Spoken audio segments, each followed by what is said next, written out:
Assalamualaikum warahmatullahi wabarakatuh. Bismillahirrahmanirrahim. Alhamdulillahirabbil alamin. Allahumma sholli ala sayyidina Muhammad wa ala sayyidina Muhammad. Semoga kita semua selalu diberikan kesehatan, diberikan rezeki yang berlimpah dan barokah, amin ya rabbal alamin. Cara memperbaiki jet pump yang tidak keluar air yang dikarenakan ada permasalahan di bagian bawah dalam sumur, insya Allah yang paling efektif adalah dengan mengangkat pipa dari dalam sumur. Tetapi itu adalah langkah terakhir yang saya lakukan karena berbagai pertimbangan. Yang pertama adalah tentu memerlukan biaya yang besar. Yang kedua adalah memang mengangkat pipa dari dalam sumur itu, apalagi itu sumur bor, adalah sangat beresiko. Banyak video saya menjelaskan tentang cara mengatasi jet pump yang buntu tanpa dengan mengangkat pipa dengan memakai pompa yang saya bawa untuk melakukan sirkulasi balik. Tetapi teman-teman, itu adalah saya melakukannya di pelanggan.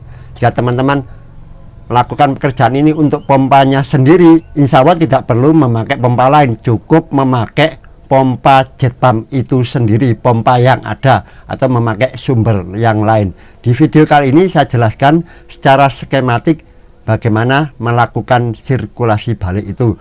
Untuk perlengkapan pipanya silahkan teman-teman modifikasi sendiri sesuai kebutuhan, sesuai ukuran pipanya. Silahkan ikuti videonya berikut ini.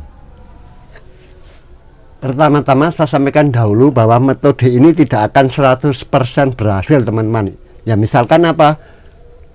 Misalkan noselnya pecah, itu tidak ada cara lain kecuali diangkat dan diganti. Tetapi seringnya yang saya hadapi hanyalah ada kotoran di nosel jet.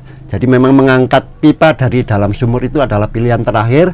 Tetapi yang kedua adalah karena kita bisa melakukan metode ini tidak ada ruginya karena biayanya cukup murah. Sebelum memang kalau tidak berhasil ya harus diangkat. Tetapi kebanyakan dengan memakai sirkulasi balik ini permasalahan jet pump tidak keluar air insya Allah berhasil. Seperti inilah sirkulasi air yang normal dari suatu pompa air jet pump, supaya teman-teman mendapat gambaran apa yang dimaksud sirkulasi balik. Karena sirkulasi normalnya adalah seperti ini.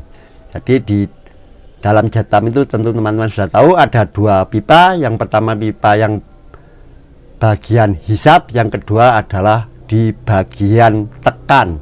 Jadi suction pipa, suction pipe, dan pressure pipe. Yang ini adalah discharge pipe, jadi pipa keluaran. Teman-teman mungkin juga ada yang belum tahu yang bagian mana yang disebut pipa hisap. Pipa hisap itu adalah pipa yang berada persis di tengah-tengah dari mata impeller. Jadi tidak bisa kita patokan kiri kanan atau atas bawah. Bisa jadi konstruksi pompanya berbeda. Yang jelas yang bagian hisap itu adalah yang berada di tengah diameter dari impeller.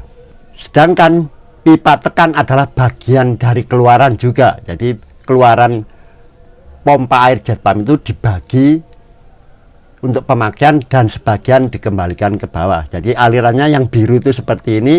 Dari bawah ini teman-teman, air dihisap lewat celah dari venturi, kemudian naik yang biru ini masuk ke dalam rumah pompa. Yang hitam ini sebagian dikeluarkan, dan yang merah ini adalah aliran balik yang dibawa lewat pipa tekan ke bawah untuk masuk ke dalam nozzle. Seperti ini alirannya, makanya kita sebut juga sirkulasi pompa jet pump ini sirkulasi seperti ini. Apa yang harus kita lakukan ketika ada buntu di sini? Yaitu kita melakukan aliran balik. Jadi kita balik aliran itu dari sini lewat sini teman-teman, supaya kotoran yang ada di bawah ini mendapat tekanan air keluar untuk kita tampung di bak. Makanya kita sebut pakai sirkulasi. Kenapa sirkulasi itu memakai bak? Ya karena supaya kita hemat air teman-teman. Tidak harus di dalam bak sebenarnya teman-teman. Kalau ada air dari sumber luar yang berlebihan ya tidak perlu ditampung di bak. Yang kedua, tujuan ditampung di bak itu adalah supaya kita tahu teman-teman apakah memang kita udah berhasil kalau memang itu ada kotoran di dalam nozzle itu. Makanya kita buatkan di video saya itu menunjukkan saya bawa pompa di sirkulasi balik, yaitu yang pertama kita hemat air. Jadi air yang satu bak ini kita putar-putar saja, tidak perlu tambahan air. Yang kedua, kita bisa melihat apakah ada kotoran yang ikut terbawa. Dalam prinsipnya seperti ini teman-teman, ketika kita melakukan aliran balik adalah sebenarnya kita potong saja gambar ini secara skematik biar gampang seperti ini. Kita bisa memakai pompa yang ada atau pompa yang sudah terpasang existing sebagai alat untuk membuat aliran balik ini.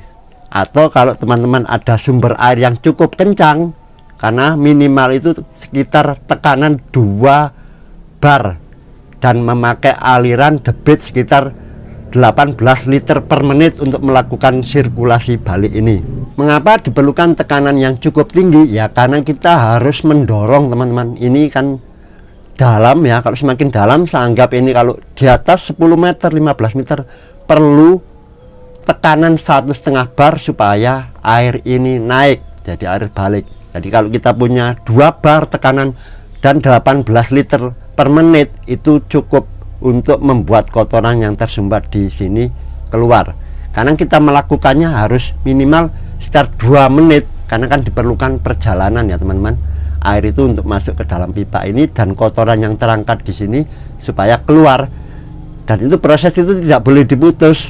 Jadi begitu pompa di start untuk aliran balik ini ya harus cukup lama, jangan dipotong karena nanti kotoran itu sudah sampai di sini jatuh lagi, apalagi kotorannya cukup besar dan berat. Prinsipnya teman-teman, kita melakukannya ini bisa memakai sumber air dari mana saja.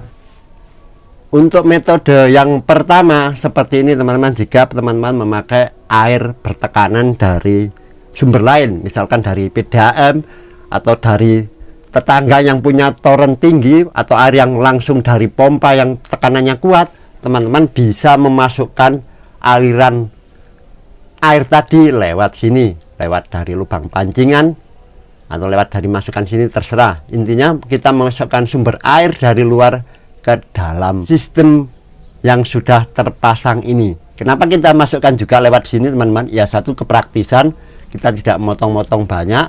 Yang kedua, bagian dari pompa air ini di dalamnya impeller diffuser juga ikut bersih. Jadi aliran air dari luar tadi masuk dalam sini, masuk ke dalam bagian hisap. Jadi alirannya terbalik. Kemudian keluarkan di sini teman-teman. Inilah pipa tekannya kita potong, yang ke arah pompa kita dop atau kita plug. Jadi skematiknya seperti ini. Air masuk dari luar, mendorong kotoran yang ada di sini. Tentunya air tidak akan ke bawah karena ada tusen klep di sini. Jadi bagian sini juga biasanya ikut bersih teman-teman. Sekitar ruang ini, ruang sekitar nozzle dan ruang venturi juga ikut bersih. Kotoran nanti akan keluar di sini, kita tampung di bak ya sebaiknya, karena supaya kita tahu. Dan ini harus dilakukan tidak terputus teman-teman ya, sekitar mungkin 1 menit, minimal 1 menit atau 2 menit lah. Jadi semakin lama ya semakin bagus. Jadi harus continue. Begitu dinyalakan airnya jangan diputus supaya apa, kotoran yang sudah mau naik di sini tidak jatuh lagi. Ini metode yang pertama, memakai sumber air dari luar. Metode kedua yang paling efektif dan murah tentunya ya memakai pompa yang terpasang, pompa jet pump existing. Jadi pompa yang terpasang ini kita gunakan. Kalau di video saya kan saya memakai pompa, membawa pompa sendiri ya, karena itu kan memang pekerjaan saya teman-teman ke pelanggan. Kalau teman-teman mau mengerjakan sendiri ya cukup memakai pompa air jet pump yang ada, yang sudah terpasang.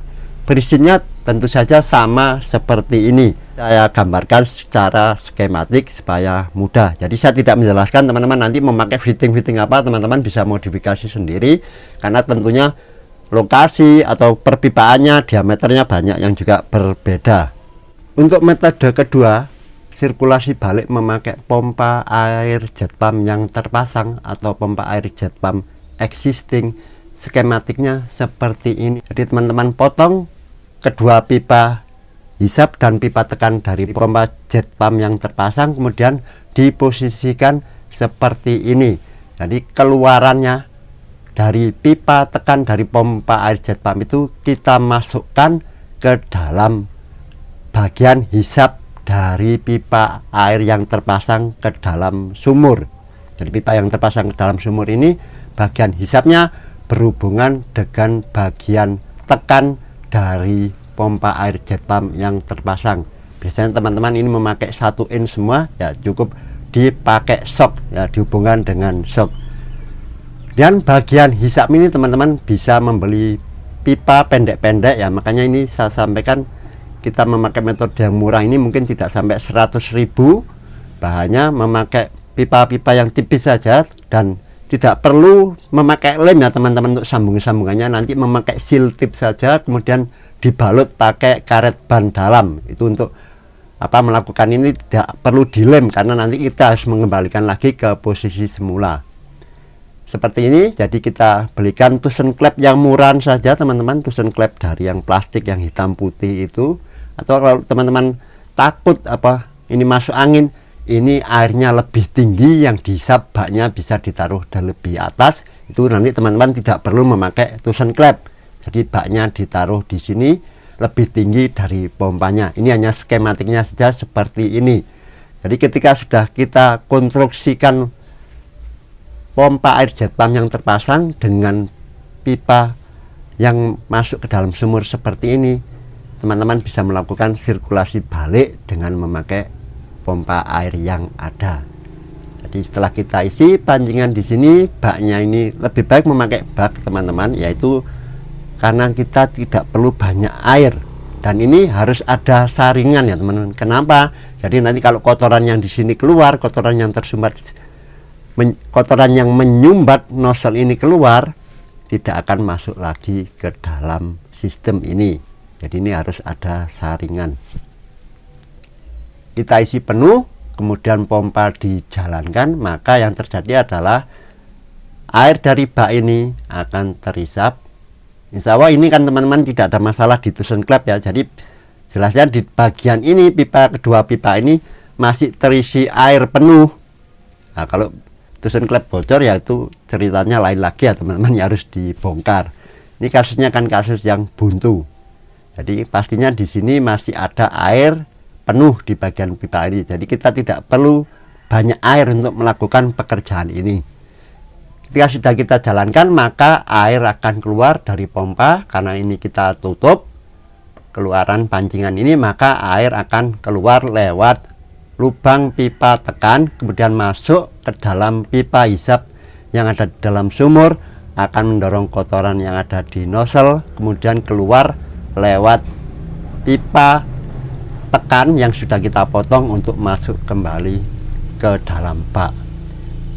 Proses ini akan berlanjut terus menerus tanpa mengurangi air yang ada di bak ini. Itu yang saya maksud kita efisien memakai bak, dan ini harus kita lakukan minimal 2 menit tidak terputus supaya kotoran yang sudah naik di sini tidak akan jatuh lagi. Apalagi kalau pipanya itu cukup panjang atau permukaan airnya cukup dalam. Semakin dalam permukaan airnya, kita harus melakukannya tidak terputus selama mungkin ya. Minimal itu paling tidak 3 menit tidak terputus supaya benar-benar bersih. Satu proses itu bisa dilanjutkan nanti kalau memang berat pada waktu start pertama, karena mungkin sumbatan ini cukup kuat ya teman-teman, itu bisa diulang-ulang dengan cara hidup mati dari pompanya. Itu saja teman-teman untuk mengenai skematiknya dari cara mengatasi jet pump tidak keluar air yang dikarenakan ada kebuntuan di nozzle jet dengan cara memakai sirkulasi balik tanpa mengangkat pipa dari dalam sumur. Metode ini insya Allah cukup murah, teman-teman bisa memakai fitting-fitting yang tipis-tipis saja, dan kita bisa beli pipa eceran. Ya, kalau yang pipa tipis itu kita boleh beli eceran, tidak harus 1 batang. Insya Allah tidak sampai 100.000 teman-teman bisa mengatasi jet pump tidak keluar air yang dikarenakan ada kebuntuan di nozzle jet pumpnya. Semoga bermanfaat. Assalamualaikum warahmatullahi wabarakatuh.